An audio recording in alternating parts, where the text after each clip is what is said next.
Hey, how's it going, everybody? It is Jazzy, the Video Store Sasquatch here, and we are doing our Throwback Thursday. I got three new movies for you, including one that I went and saw this weekend. Our very last three episodes of Better Call Saul and the weekend box office for you. Let's start here with the movie I saw over the weekend, which was Mortal Kombat 2, directed by Simon McQuaid, starring Adeline Rudolph, Carl Urban, and Martin Ford. The fan favorite champions, now joined by Johnny Cage himself, are pitted against one another in the ultimate battle to defeat the dark rule of Shao Kahn that threatens the very existence of the Earth realm and its defenders. Honestly, this movie's pretty good for a little bit, and then it gets kind of stale because it's the same thing over and over again reportedly. And I hate to say that because this is a movie predicated on Mortal Kombat, and like the one thing I'd have to say is there's a lot of good fight sequences. That's great, but I'm not even gonna complain about the background story because you just gotta kind of fill that story there with like, these fight pieces. But the fight pieces themselves are just kind of like boring. I've never seen like so much action go on at once and just been like so like unamazed by everything that happened. I guess the fatalities were really cool. I liked that. The visuals and everything were really cool. It's just this, like I said, this movie is just pretty like regular. Like I don't know, there just wasn't really anything that really stood out from it. But I understand that like we're not gonna get like the greatest story behind the fighting, and I'm not even gonna complain about that because they did what they had to do. They followed up the second one with this Mortal Kombat tournament, and they like made sure to mention how bad Shao Kahn was, and they had the fights, but it's like the Johnny Cage fight doesn't. I don't really want to go into it because I really don't want to go into spoilers, but there's just no reason for a lot of the beginning and the end of everything kind of comes together, and then on top of that, we're like probably what 10 10 to 12 good fights in this movie, which really, I mean, that is the cool and the crowning aspect of this movie. That's the reason why everyone's gonna go see it. And that's the reason why there's probably so much praise critically for it from everything is because of those fight scenes. Because everything is really cool, really shiny, and the fatalities are really well done, just like the game. But it is just boring. And there's just nothing behind all the stuff. It's weird. It feels like computer animated. Jessica McNamee comes back in this, Josh Lawson, Ludi Lin, and Makad Brooks as well, from the CV or CW universe with the or Arrow universe there from the CW. I did I would really give this movie probably a C minus, honestly, like, and especially the expectation for this movie because I really thought the first one was well done, definitely better received than this one in my opinion, at least. And I don't know, everything I'm seeing about it though, people enjoyed it. If you just want to sit back and watch Mortal Kombat fights, go and see this movie and you'll enjoy it. And there's nothing wrong with that part of this movie. And if you want to go see like a movie that's interesting and entertaining, there's probably other options to go see because this is not entertaining. The fight scenes are cool, but you've fought Mortal Kombat so many times in your life, especially if you're like a big Mortal Kombat guy like me or anyone that would really probably go and want to see this movie real bad would have to have at least a little bit of a background in Mortal Kombat and like, so yeah, okay, we've done all this. It's cool to see real life fatalities, I guess. I don't know. Um, Definitely was underwhelmed with that movie. As Mortal Kombat 2, directed by Simon McQuaid. The next movie here we're going to talk about is Michael, directed by Antoine Fuqua, starring Jafar Jackson, Neil Long, Coleman Domingo. The early life of musician Michael Jackson, from the discovery of his talent as the leader of the Jackson Five to the artist whose creative ambition fueled pursuit to become the world's biggest entertainer.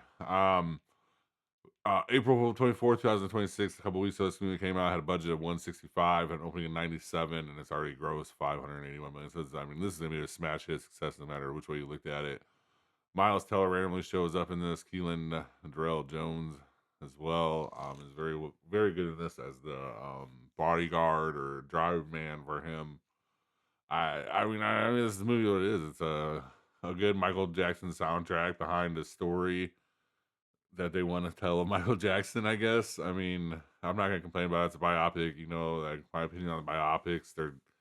Every once in a while you get a really good one that's gonna be like interesting and have maybe something you didn't really totally know about the character, but this one is just straightforward. It's a Michael Jackson worship piece. There's nothing wrong with it. Michael Jackson was a great person and he did great things, and Um, had a great story, and really, the where they cut off at it, there's no reason to even kind of get mad about not going anything because nothing had happened at that point in time in his life for him to really go into controversially. So then a couple things that did, they kind of covered a little bit with the Pepsi fire. They kind of made his dad probably seem a lot nicer than he probably really was in real life. But I mean, they're not really trying to kill the Jackson family here. They're not trying to make Michael look any different than Michael would look in the public. So I really, I mean, I enjoyed the movie. I enjoyed listening to all the songs and seeing the music video. I thought that Jafar Jackson looked a lot like Michael, except to like a healthier version of him, especially when they did everything, got the makeup gun, especially in the late 80s part there too. Really looked like him. It was really good job, well done for everyone. That was Michael. Oh, if I was gonna give it a grade, I gotta give it a grade. If I was gonna give it a grade, I'd give it a nice, good, solid C plus. I mean, this is a solid, good biopic movie. I mean, honestly, this is like one of the movies that I'd probably rather go see the Mortal Kombat because at least I got a nice soundtrack to listen to throughout the whole time. I'm like, I mean, even I'm not even. I'm just saying, it's a really well done movie. As Michael, directed by Antoine Fuqua. The drama, directed by Christopher Bergoli, starring Zendaya, Robert Pattinson, and Alana Hamm. I'm happily engaged couple is the testament. I said a turn sends their wedding week off the rails. It had came out April 3rd, 2026. Had a budget of 28 million, opening of 14, and a gross of 122.923 million. I would guess that's Zendaya right there. All that money. She's a star. She's really good in this. So is Robert Pattinson. This is a really good movie. The drama, I don't really want to break it because they never really brought it into the commercial what the drama was, but I mean, the drama part aspect behind it was really kind of funny. And then his reaction to all of that is funny. And it does really kind of raise a really good, like, moral question about yourself there, too, because really what does she do is really a big deal or not a big deal because she didn't go through with it, kind of thing. So, very well done for a comedy, especially in this time of period when there's like not really so many good things you can laugh or so many things you can take into account and laugh about. This is a very good dark black comedy for people that like their dark black comedies, and it was good. I mean, it shows the people went to see this movie. 122 million. It's A24 movie. I mean, this is a successful movie for A24, and I bet it will be talked about later on, especially because of Zendaya, just her performance in this as well. She's just amazing person. This is her year. I'm excited to go see all the movies that she's in. So good, congratulations for her. I will not watch Euphoria though, just on like principle of like I don't know. I have no interest in that show. I don't even really know what it's about, to be honest with you. So, but that is the drama starring or directed by Christopher Bergoli. And then let's see here. We'll do our box office report here. We already went to Michael a little bit. The U.S. number is 37.9 million for this weekend, 240.9. It was the third place movie. Second place being Mortal Kombat 2 with 38.5 million, and first place again, once again, is The Devil Wears Prada at 41.8 million with 143.4 million dollars total. So I mean, these people have spoken. They wanted to go see Meryl Streep, and they wanted to go see Anne Hathaway, and they wanted to go see them together in that movie for Devil Wears Prada. I don't know.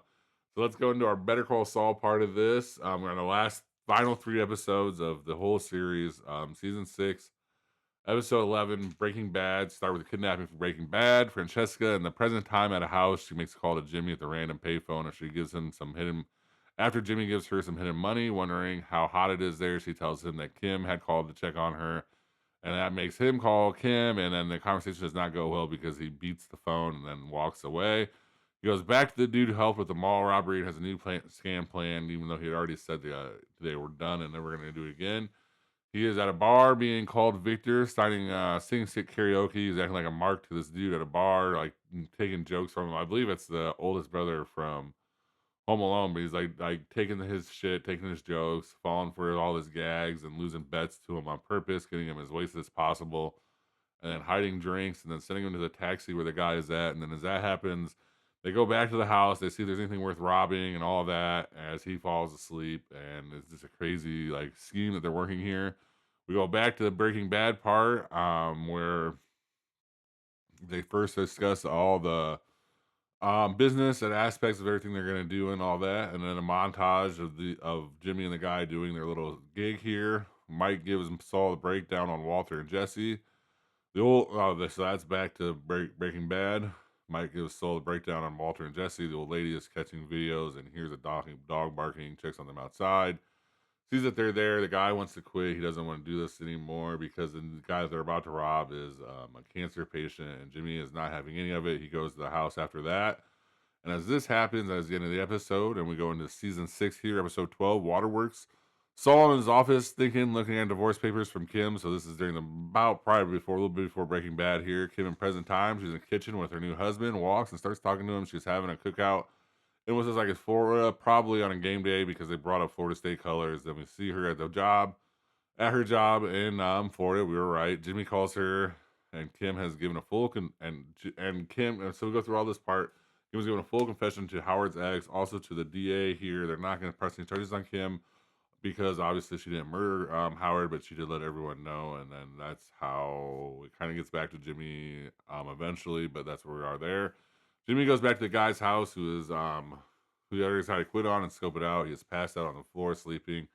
Jimmy's going through the house taking pictures. The guy is outside waiting on Jimmy when someone pulls behind him. Jimmy is upstairs with the guy awake up downstairs and is trapped in the house. The guy decides to take off. So yeah, the guy outside decides to take off in his taxi cab. He hits a parked car.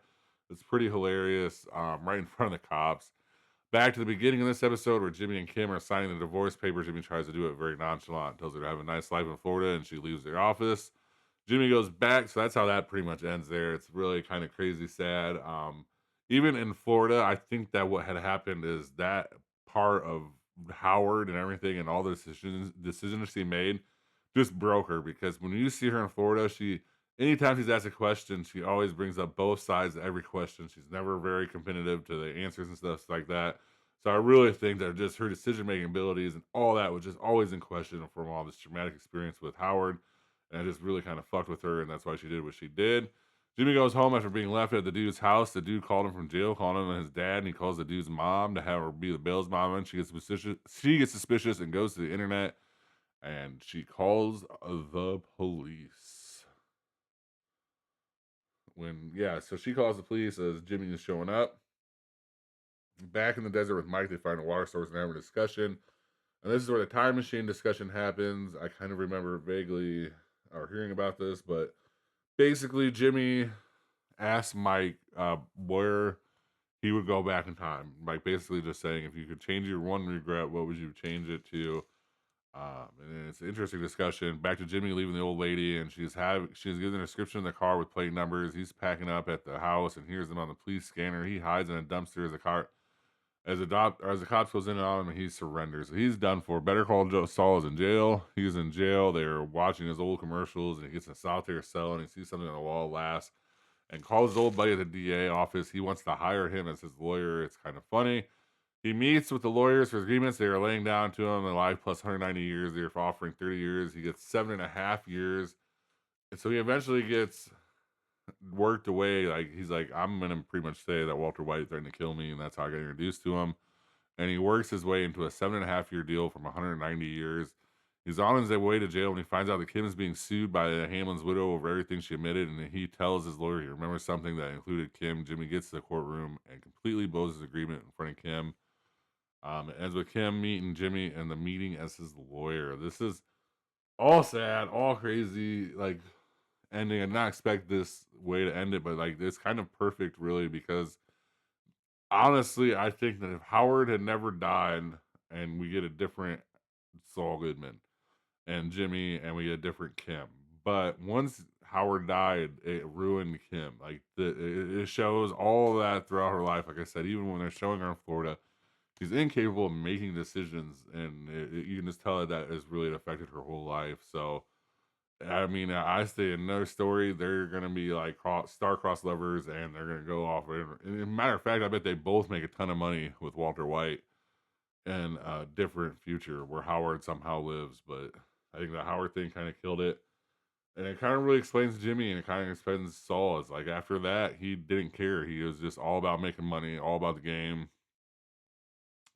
And it even showed like another show I watch is The Wire, or I've watched is The Wire, and Marlo and that at one point in time is about to kill Prop Joe, one of the other drug dealers, and he says, "Look at Joe says, look, I can give you money and walk away, never come back." And Marlo says, "Well, you'll always be a part of the game, no matter where you're at.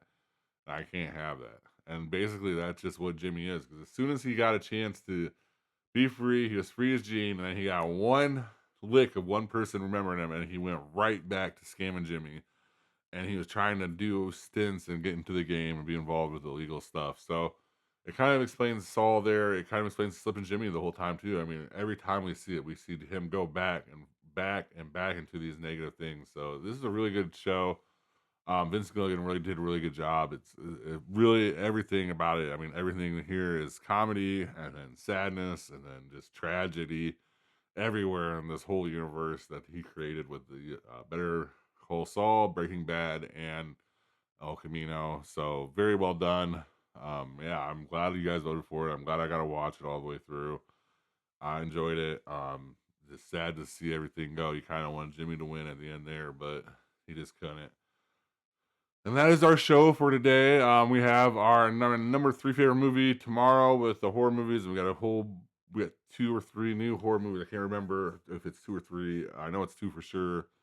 Horror movies for tomorrow, plus the number three movie of all time. And then next week we'll cover number two and number one all time, plus whatever movie I go see over the weekend. We'll start doing that on Throwback Thursday too.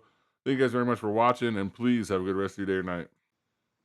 Thank you for watching. Please like and subscribe. Comment your top movie picks for Throwback Thursday in the comment section.